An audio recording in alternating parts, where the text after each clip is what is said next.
Este programa é livre para todos os públicos. É o programa Bíblia no meu dia a dia, isso mesmo. A palavra no nosso dia a dia, edificando a nossa caminhada e nos propondo uma vida cada vez mais alinhada à vontade de nosso Senhor. É exatamente esse o efeito da Lexio Divina, da leitura orante da palavra, nessa metodologia inspirada pelo nosso pai fundador, Monsenhor Jonas Abib. Se você ainda não adquiriu o livro A Bíblia no meu dia a dia, vai lá na livraria Canção Nova, nas livrarias católicas, até mesmo na loja cançãonova.com, você pode pedir e lá você vai ver a partilha, as instruções que o Monsenhor Jonas nos dá a respeito da experiência com a palavra no nosso cotidiano. Vamos então pedir o Espírito Santo para que ele nos ajude no nosso estudo bíblico de hoje. Em nome do Pai, do Filho e do Espírito Santo. Amém. Vinde, Espírito Santo, enchei os corações dos vossos fiéis e acendei neles o fogo do vosso amor. Enviai o vosso Espírito e tudo será criado e renovareis a face da terra. Oremos, ó Deus que instruíste os corações dos vossos fiéis, com a luz do Espírito Santo. Fazei que apreciemos retamente todas as coisas, segundo o mesmo Espírito, e gozemos sempre da sua consolação, por Cristo Senhor nosso. Amém. Pegue aí a sua Bíblia, a sua palavra, para nós darmos prosseguimento ao nosso estudo. No estudo anterior, nós não conseguimos concluir a proposta, que era do versículo 1 ao 14. Nós fizemos até o versículo 5. Hoje nós vamos concluir, Apocalipse 11, versículos de 6 a 14. Apocalipse 11, de 6 a 14. Então vamos ler o texto e depois vou passar cada um dos versículos do 6 ao 14 diante do olhar da igreja e também da hermenêutica bíblica para nós colhermos aquilo que Deus tem para nós. Elas têm o poder de fechar o céu, de modo que não caia chuva alguma enquanto durar a sua missão profética. Elas têm o poder de transformar as águas em sangue e sempre que quiserem podem ferir a terra com todo tipo de praga. Quando elas terminarem o seu testemunho, a fera que sobe do abismo vai combater contra elas, as vencerá e as matará, e os cadáveres das duas testemunhas vão ficar expostos na praça da grande cidade, que se chama simbolicamente Sodoma e Egito, e na qual foi crucificado também o Senhor delas. Gente de todos os povos, raças, línguas e nações verá seus cadáveres durante 3 dias e meio, e não se permitirá que os corpos sejam sepultados. Os habitantes da terra festejarão sua morte, darão parabéns uns aos outros e trocarão presentes, pois esses 2 profetas estavam atormentando os habitantes da terra. Depois dos 3 dias e meio, um sopro de vida veio de Deus, penetrou nos 2 e eles ficaram de pé. Um grande medo caiu sobre todos os que olhavam para eles. Ouviram então uma voz forte vinda do céu e chamando os 2: subi para cá. Eles subiram ao céu na nuvem à vista dos seus inimigos. Na mesma hora aconteceu um grande terremoto e a 10ª parte da cidade desmoronou. 7.000 pessoas morreram e os que sobraram ficaram cheios de medo e deram glória ao Deus do céu. Assim passou o segundo ai. Eis que o terceiro ai chega depressa. Vamos dar prosseguimento então a esse capítulo 11. Vamos lá, versículo 6. Elas têm o poder de fechar o céu de modo que não caia chuva alguma nos dias em que profetizarem. E têm o poder de transformar as águas em sangue, e sempre que o quiserem, podem ferir a terra com todo tipo de pragas. Essas testemunhas, toda a igreja que testemunha a verdade do Evangelho, pelo martírio e a profecia, tem o poder de fechar o céu. Faz eco aos textos lá de Lucas, capítulo 4, versículo 25, e 1 Reis 17, de 1 a 2, que nos narra a atitude do profeta Elias, que foi enviado por Deus para impedir a chuva durante 3 anos e meio. O tempo da perseguição e o tempo do testemunho da igreja, no sentido espiritual, pode designar o poder que a igreja tem de impedir a graça, simbolizada pela chuva. Então, a igreja que recebeu de Deus esse mandato, o que ligares na terra será ligado no céu, o que desligares na terra também será desligado no céu. Então, transformar a água em sangue, e sempre que quiser podem fazer qualquer tipo de praga acontecer, evoca os sinais feitos por Moisés lá no Êxodo, no capítulo 7, nos versículos de 19 a 25. A igreja terá o poder de Moisés e de Elias. É exatamente isso que está aqui, escrito nesse texto. Versículo 7.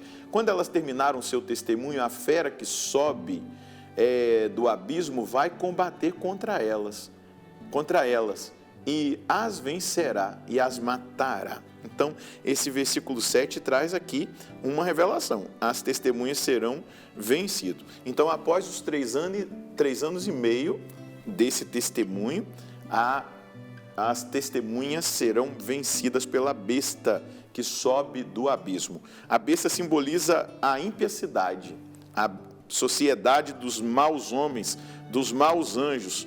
Indica o governo, como evidencia Santo Agostinho. Já acima, nós dissemos que a besta, ela se pode bem entender como a própria cidade ímpia.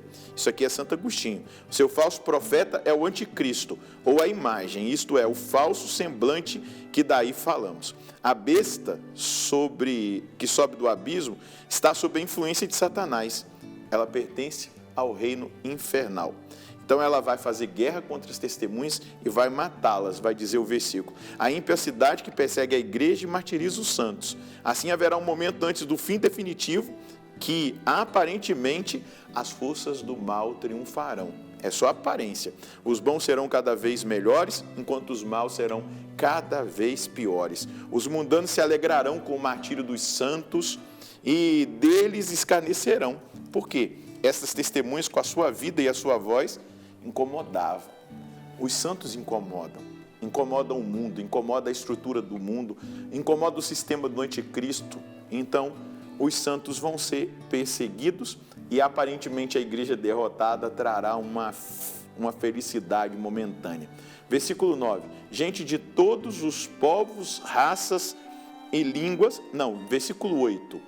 E os cadáveres das testemunhas ficarão expostos na praça da grande cidade, que se chama simbolicamente Sodoma e Egito, e na qual também foi crucificado o Senhor delas. Gente de todos os povos, raças, línguas e nações verá os seus cadáveres durante 3 dias e meio, e não se permitirá que os seus corpos sejam sepultados. Não é?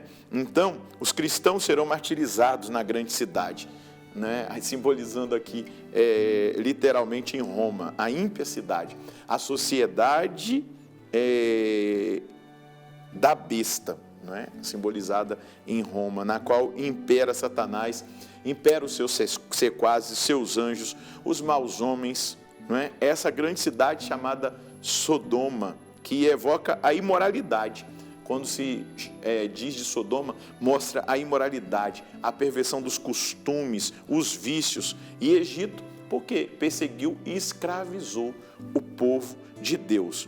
Então, esses 3 dias e meio que as testemunhas ficaram com seus cadáveres expostos, né? 360 vezes menor que o seu ministério, né? Então, o tempo que elas ficaram ali expostas, mortas, é 360 vezes menor que o ministério. Significa uma aparente vitória do mal, que será um pouco de tempo, um espaço bem pequeno, no qual os maus se alegrarão e haverão de dizer paz e segurança. Versículo 10. Os habitantes da terra festejarão a sua morte, alegrando-se uns aos outros e trocando presentes, pois esses 2 profetas estavam atormentando toda a terra, não é? Os habitantes da terra podem designar literalmente os homens deste mundo material que estão vivos, não é? Mas pode também significar os terrenos, isto é, os mundanos que perseveram no pecado mortal. Eles se alegram com o martírio dos santos, né? Eles se alegram pelo silêncio da voz profética que denunciava o comportamento deles. Depois, versículo 11, depois de 3 dias e meio, o sopro de vida veio de Deus, penetrou as 2 testemunhas, elas ficaram de pé. Um grande pavor caiu sobre todos que as viram. Ouviram então uma voz forte vinda do céu que lhes dizia: subi para cá. Elas subiram ao céu na nuvem à vista dos seus inimigos. E naquela hora houve um grande terremoto e a 10ª parte da cidade desmoronou. 7.000 pessoas morreram e o que sobraram ficaram com temor e deram glória a Deus. Assim passou o segundo ai. Eis que o terceiro ai chega de forma poderosa. Então, esses 3 dias, o sopro de vida que vem, ele significa aqui a ressurreição no sentido literal, a ressurreição no sentido real e escatológica. Uma ressurreição não é uma ressurreição metafórica, mas é exatamente o que vai acontecer, né? No juízo final, a ressurreição dos mortos. E depois a voz que dizia: pode vir para cá, né? Essa ressurreição escatológica, a entrada na cidade de Deus, de corpo e alma, gloriosos. Subir para cá, entra no reino dos céus, na nuvem, né? Recorda a ascensão do Senhor, que significa a entrada dele na sua glória. Cristo morreu, ressuscitou, subiu para os céus, e é assim também que as testemunhas do Senhor serão tratadas e ressuscitadas. O terremoto que vem, todo esse abalo, a morte do povo ali da cidade, os sobreviventes que se convertem, tudo isso vai mostrar exatamente essa confusão social que vai acontecer, mas também, não é, a morte espiritual daqueles que se perderam.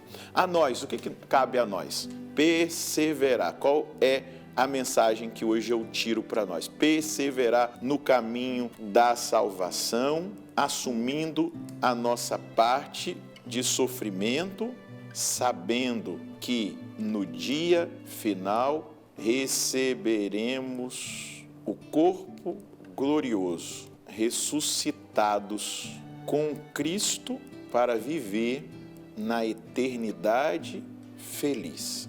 Isso nos chama a atenção para deixar o Senhor transformar o que na nossa vida ainda não lhe agrada. Esse é o caminho que nós devemos fazer, perseverar no caminho de Deus e trabalhar na nossa conversão para que toda a nossa vida agrade o Senhor e seja um grande testemunho. Vamos rezar? Senhor, obrigado porque o Senhor nos chama à perseverança.